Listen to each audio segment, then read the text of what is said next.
I actually had people walk into my house afterwards and they're like, something's different. And then they started to realize that when that energy of the other person was not here, it reverts back to your energy Mm-hmm. and who you Absolutely. are and what you want to create. And it's really fascinating for other people to even experience that and then witness it for you because it's so hard to get up to that point to actually file the divorce or to do it, Mm-hmm. particularly with women with money. Mm-hmm. Because I've had so many moms at my kids' school come up to me going, how did you leave?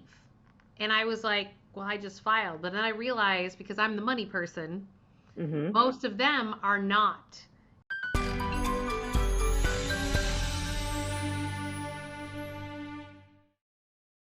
Hey, everybody! Welcome to another Life That Thrives. And Sharon has decided to assist us. So, those of you ladies who are considering divorce, just got divorced, whatever, well, Sharon is living it and doing it, and she's done it, and she's there, and she's on the other end. So, I think sometimes it's just about knowing, like, how do we get through? And Sharon, so thanks for sharing your story with us today. And Thank you. everyone, don't forget to hit that subscribe, like, and notification bell. Why? Because I'm going to help you get to a life that you love, because that's what I do. And we're going to get you there. So, Sharon, you and Yes, I chatted at Honey Bear Restaurant not too long ago. we did. And I was like, you got to come and tell people about you because you're amazing. You are amazing. Oh, good birds know each other. Yeah, they do. Yeah. So yeah, divorce. Nobody goes into a marriage planning to get divorced, right? Nobody plans Negative it. Ghost Rider. Not at all. No. And so it's daunting. It is daunting. It is scary. It is a roller coaster. And I'm here to tell you, could not be happier. Could not be happier that I made that decision. Seriously. And honestly, my ex is happier too. Like, I love to listen to podcasts and read lots of books and all these things. And some people are with you for a season and some people are with you for a lifetime. And it you get to the point where you tried and you can't try anymore. So what's the next step? And I mean, I knew I wanted to be divorced for years before I did it. It took me a long time to get there. It took me a Right. long time to get there. I wasn't working full time.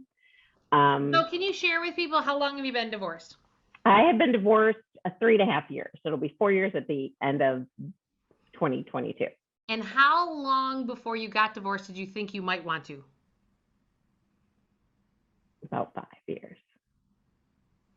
I About had 5 years. somebody say to me, what point during your marriage did you think that maybe you made a mistake? And I said, about 6 months after I got married. Yeah. I was married for 15 years. Yeah. And I didn't really actually know that I wanted out of the marriage at the time, but it was the first thing that threw up an alarm bell going, I'm not really sure if this is what I thought I signed up for. And it Exactly. has nothing to do with anyone else except for what was going on inside of me. Yep. It was Mm-hmm. totally about what was going on inside of me. So as much as we'd like to point the fingers at other people, it was just about the fact that what I know to be true after because we got divorced right around the same time. Mm-hmm. And and it was just the fact that I wasn't showing up authentically me in the world because I was negotiating myself away because I was, for whatever reason, I've come to learn a lot about trauma bonds and real love and what's the difference and all that. Yeah. So, And I think too, we as women, especially women of the age that we are, you are very much brought up that you are to support your husband and support your kids if you have them, to yourself be damned. Like that's not an option. And it's getting in that marriage and realizing like I can't say what I want. And sometimes you don't even know what you want. You right. can't even articulate it because you don't know what it is, but you do know what you have is not what you want. And it's really easy to want to blame everything on your partner, right? And it's not your partner. I mean, there's two people in a marriage. And I was talking to someone once they're asking about my divorce. They're like, well, yeah, I mean, if you want to admit your part in it, like, thought I should push everything off on him. It's like, two people were in a marriage, and ultimately what failed in mine was communication, and that showed and we itself don't up. realize, yeah, I always say that we are the creator of our lives, Mm-hmm. and you co-create this. Like, it's not one person, the other person. So when we start to go into our trauma patterning and our suffering patterns and our limiting belief patterns, it's so easy to do the blame, shame, guilt, and judgment, Yep. which I always find that, we work things out or we act it out through our money, through our health, or through our relationships. So I always know that if fiscally something's kind of topsy-turvy, I always know to ask relationship questions. I always know to ask health Mm-hmm. questions because Yeah. it doesn't just happen in one area. Exactly. And we had the financial stuff, you well know, very topsy-turvy. Very Can topsy-turvy. I guide you in some questions that I think would be important? And by all Yes. means, only share what you're comfortable with sharing. Okay. Okay. But so I met you 26 years ago. Ooh, that sounds about right. How can that be happen? I'm only I know 29. we're so young. I know. But but when I met you, it's fair to say that you were a young woman, you were building your career, and you were building your financial muscles, Yep. right? Mm-hmm. Yes, And absolutely. you did. You were building them, you were growing them, you were building, and you learned your lessons, Yes. right? Oh yeah. Oh Along the yes. way, right? It's because a Mm-hmm. lot of people I think that when somebody works with someone like myself, it's like, oh, they must have millions. And Yeah. no, No, like, I not don't. necessarily. And no, but I mean, that's not the point. Like, the Yeah. point is that you were you're working and you're building and you're growing just like anyone else in this country or Yes. around the world for that matter. Yes. And then you married somebody who challenged all those muscles you built Yes. Yes. financially Yeah, absolutely. Absolutely. And I wanted to go along with it because because he loved you. yeah. And it was me kind of like handing the reins over, where, like, again, hindsight's 2020, like all the things like I realized I never should have done show themselves to me now, right? Mm-hmm. So yeah, I kind of let him have the reins. I wanted everything to work out that way. I didn't want to have to think about it. I didn't want to have to be in charge of that. Like, I felt like I was in charge of There's a everything. lot of women that way. You just don't want to, yeah, it's just like, oh, here, like, take care of it. And I mean, I didn't grow up with like, I feel like some women grow up with like, oh, but daddy will take care of me. And then I go right into marriage. I was 40 That when I got wasn't married. you. Yeah, that wasn't me. So that it was nice to like give the reins away to somebody. And then, I had a child. I left my longstanding career, which I was done with. Like, I worked in advertising. I was sick of it. It was too hard to do with an infant, and Right. I wanted something different. And again, hindsight being 2020, I would have done everything totally different. But Right. when your financial house isn't in order, it just strains everything else. It Right. really does.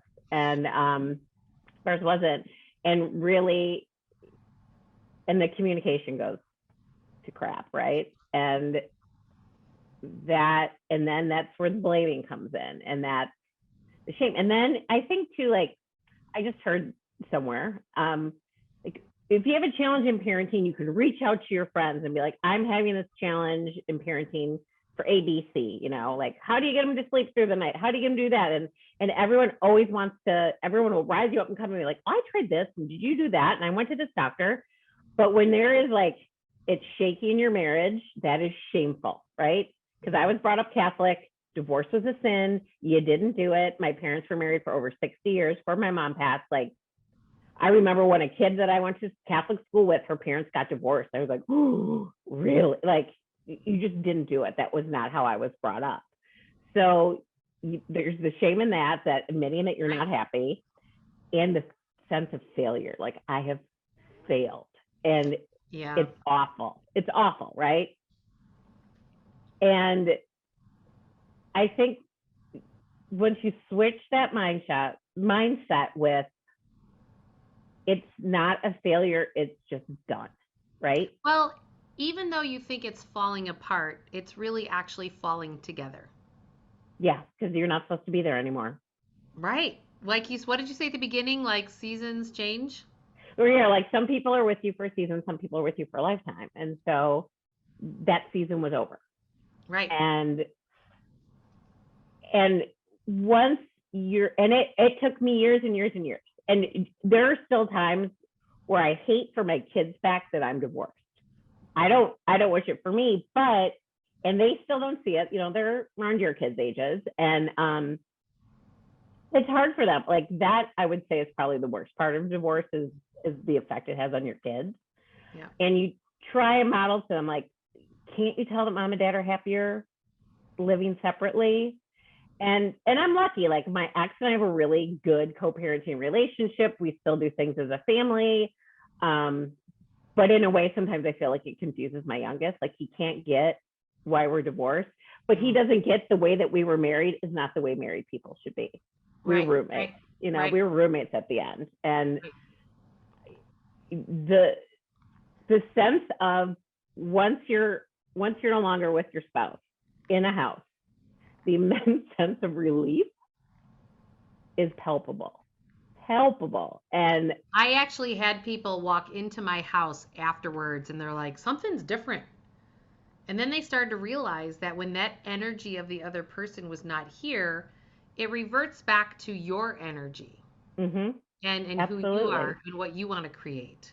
And it's really fascinating for other people to even experience that and then witness it for you, because it's so hard to get up to that point to actually file the divorce or to do it, particularly with women with money, because I've had so many moms at my kids' school come up to me going, how did you leave? And I was like, well, I just filed. But then I realized, because I'm the money person, most of them are not. And so I think it's even harder when we have a money layer in there where, you know, Sharon, you and I supply money to ourselves. And we've always been our own supply source. And so women who have chose to be at-home moms or don't have the careers that their husbands have, cash flow wise, it puts a layer of vulnerability for people that makes it that much harder. Yeah, I mean, and I was very scared about the money part of it. I was very scared. I remember being scared to tell my dad because, again, like that's not how I was raised. And he's like, well, I'll do anything that you need to support you. And I'm like, okay, like I can do this. And I have to say, and again, going back to everything that you say, after I did it, like I rented a little house. I figured out like what my budget could be, what I could handle, things like that. And since I've gotten divorced, my career has gotten so much better. Like I'm making, like my salary's great. Like it's like everything clicks again, which, I mean, it happens. It can happen. And it's not easy. And it's not just like, oh, it's not like movie. You might have been a roommate with your spouse, but it's not like leaving a roommate. Like there's a lot to it, but it's pretty amazing once you give yourself that space. And you just kind of gotta give yourself some grace too. Like you have to be gentle with yourself. It's a hard thing, you know, and it can happen. Yeah. And you go back to, you know, one of the things, conversations you and I have had is about what's the new dream? Like, what do you want to do? And it's like, you know, once you have kids and you're like, wait a minute, I'm just trying to exist and I'm just trying to like get through it and I need to get them to 18 and I need to get them to college and I need to like check the boxes. What I have learned is you have to go back, well, what does that look like in terms of what you ideally want for your life? Easier to do when you don't have all the responsibilities, right? Yep. But you have to go back to what it is that you really want to create now moving forward, you know? So, and it's not only financially, but personally, you know, it's like me and my boyfriend kid all the time that the best babysitters in the world are our ex-spouses. Because post-divorce, we actually now have the best of both worlds. It's like you have these amazing kids and you want everything for them, but then all of a sudden they're gone from 50% of your life and you're like, Mhm.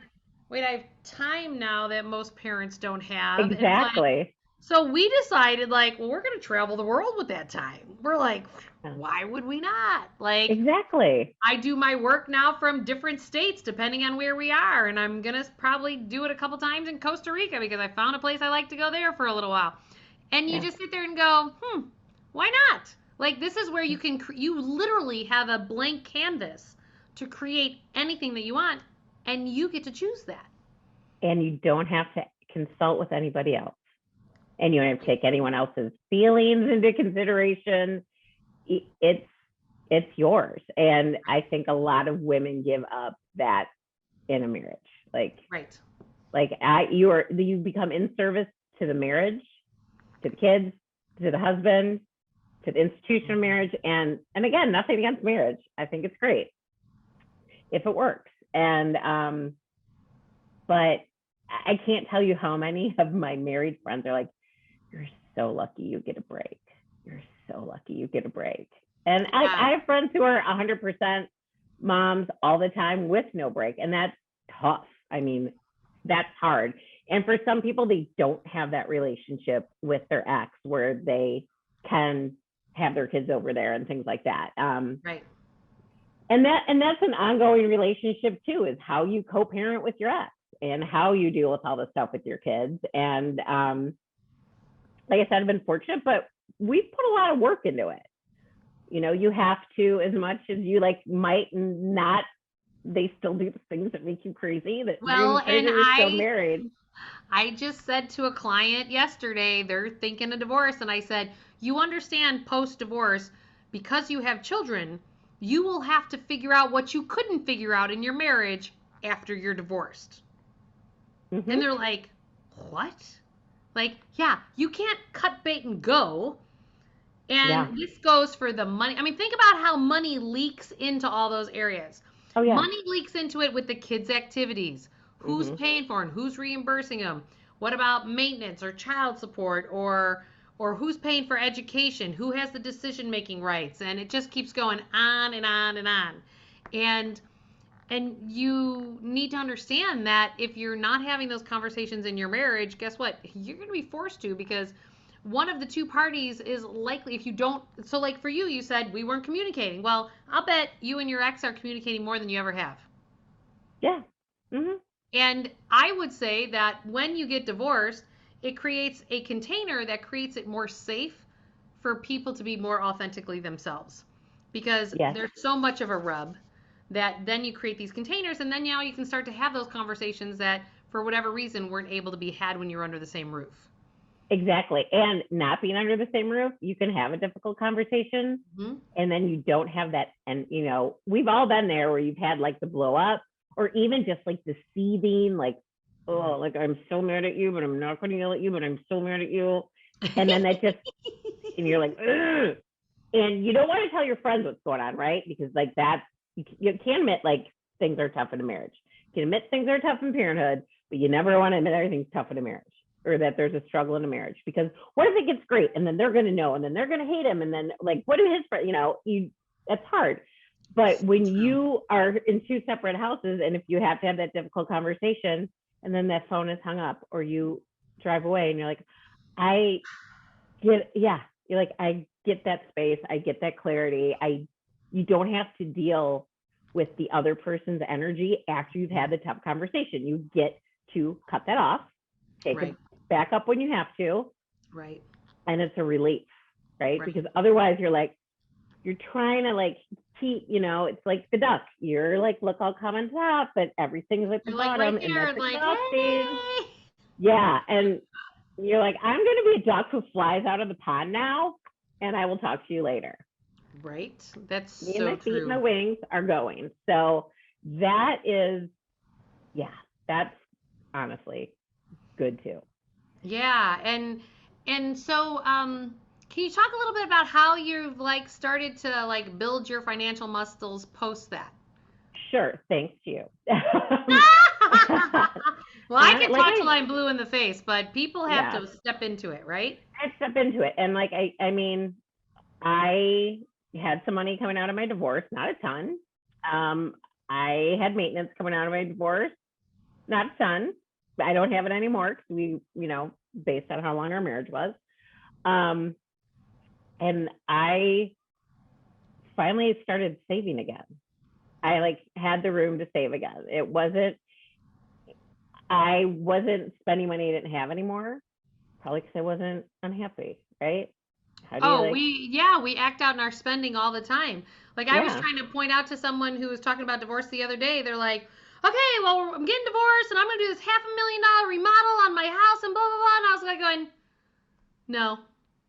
And they're like, what? And I go, yeah, I need you to actually feel your emotions that your wife is gone. yeah, And I need you to sit there and be like, okay, whatever you need to do. Get, a punching bag in the basement, process it, cry, scream, whatever that is. Because spending $500,000 on a remodel, you're going to do things that in 2 years you're going to regret. oh yeah, Because divorce is like a death. it is. And when you inherit monies after a parent dies, people go, it's like when they win the lottery, they like go renegade and they're trying to fulfill their happiness through something outside of themselves where they really just need to feel through their feelings of whatever's really actually going on to get the Mm-hmm. other side. But we often are so fearful of what that is that we actually don't do that. And we then act it out through our spending. So I'm always really coaching people is, like mindful about like, don't let the credit cards rack back up. Don't go buy that new car per se. People are like, well, but I want to and it's make me happy. I go, Mm-hmm. why don't you just breathe through it for a little bit? Like, Yeah, and you don't want a spending hangover. exactly. And the what you told me when I was getting divorced is I'm like, oh, there's this townhouse I like, but as off and on, and you're like, you just need to live for a bit, just rent and figure out like what you can handle. Just go rent a place. And I found a place to rent. And again, like I think I would have a place and I wouldn't, and then I would cry. Like this is too Well, you felt the stressful. emotions, right? Yep, I felt the emotions. And I ended up getting a townhouse in the same complex a year and a half later. And it worked out. Like it's where I want to, set that intention. This is where I want to live. This is close to my kids' other house. Like it will make it easy on them. It's not far from their schools, and it all fell into place. And so people think it's woo woo, whatever. No, like that's what I wanted, and I made it happen. Was it the original unit I thought? Nope, it's a different one. I'm perfectly happy, Right. and it's great. And it's after it was done, I I knew like nobody was coming to bail me out, right? Nobody was coming to bail me out financially. So I had to bail myself, I had to fund myself. I had to live within my means and not try to make myself feel better by shopping, not try to Right. like cover what like I didn't have to deal with someone else's decisions. All the money decisions were my decisions. Right. And what I would say is to follow what I call your body intelligence, right? Mm-hmm. So if we go to our heads, we're trying to think it through, well, that makes it so that you're not actually feeling your way through it because our bodies are way smarter than our minds, and we don't Mm-hmm. realize that. And when we start to realize that our when we go to anxiety or fear, we try to control or we withdraw or we try to entrain other people to do it our way or we what else will we do? We'll people please. We'll try to fix it. Those are all the ways when we are uncomfortable with something. We so do not want to feel those feelings Mm-hmm. that we go to some of those modes, and which is why I ask people to take a step back and take a pause Yep. and say, let's just breathe through this for a minute and let's figure what that next step is Yeah. Yeah. and just go from there, right? And that helps to create the space for like you could have wound up being like, yeah, there's no way in hell I want this townhome area. Like you could have been Yep. like, yeah, no thanks, but you became more grounded in your decision Mhm. and then move forward. Yeah. And, and you had all the reasons in the world of like, okay, well, I want to be on this side because of extra services for my kids and what schools Mhm. they were in. And because there's a lot to juggle. And Yeah. it all affects your financials, right? Mhm. Like if you're in a good school district and your kids need tutoring, well, you want the one that has better tutoring programs. You like, Yeah, or exactly. the better sports programs or the better whatever, Mhm. you know? Yeah. And I think it's all those things that you don't know that are going to come down the channels post divorce that affect your pocketbook. Absolutely. You know? Absolutely.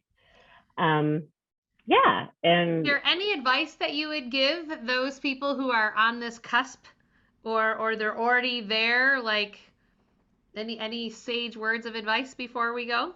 I would say trust your gut. As you said, our bodies are smarter than our minds. You're gonna know in your gut if it's the right thing to do. Yeah. And I had a friend of mine like, why is your divorce taking so long? Because it took us a while to get divorced because we had financial stuff to work through. And your divorce is on your timeline. Mm. Um, you take the time that you need, um, and don't forget to take care of yourself first. And I promise you, it's going to be better. I don't know a single person, a single woman who is divorced who's like, oh, if Right. only. I mean, you might feel that way at first. I mean, like I said, nobody goes into a marriage wanting to get divorced, but Nobody. you are So stronger true. than you think, and you ultimately will be happier. And Yep. then what's meant for you is going to come for you, right? Yes. And just And remember that even if it seems like it's falling apart, it's really falling together. it is. It is. So true. Sharon, thank you for sharing your story, honey. Thanks for having me. And everyone, don't forget to hit that subscribe, like, and notification bell because we're going to get you to a life that you absolutely love. Talk to you guys soon. Bye.